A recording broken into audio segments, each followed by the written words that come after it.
若最上乘人，闻说《金刚经》，心开悟解，故知本性自有盘惹之智，自用智慧，常观照顾，不假文字，譬如雨水，不从天有，原是龙能性质，令一切众生、一切草木有情无情，悉皆蒙润，百川众流，却入大海，合为一体。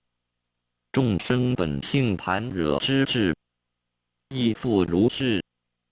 善知识，小根之人，闻此顿教，犹如草木根性小者，若被大雨，悉皆自倒，不能增长。小根之人，亦复如是。原有盘惹之智，与大智人更无差别。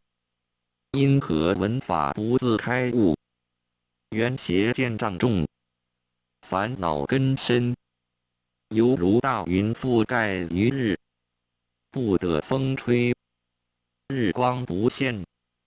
盘惹之智亦无大小，为一切众生自心迷悟不同，迷心外见，修行密佛，为悟自性，即是小根。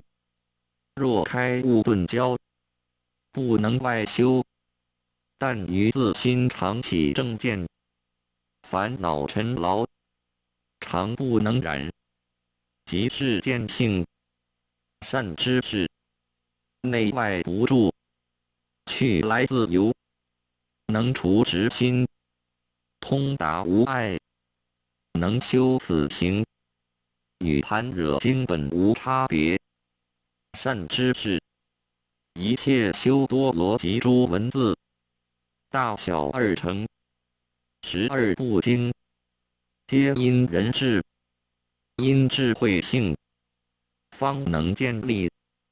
若无是人，一切万法本自不有，故知万法本自人心。一切经书，因人说有，缘其人中有愚有智，愚为小人，智为大人。愚者问于智人，智者与愚人说法，愚人忽然误解心开，即与智人无别。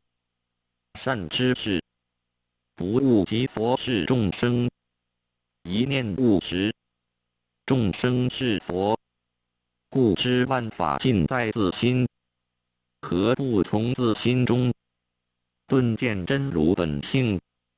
菩萨戒经云：我本源自性清净，若识自心见性，皆成佛道。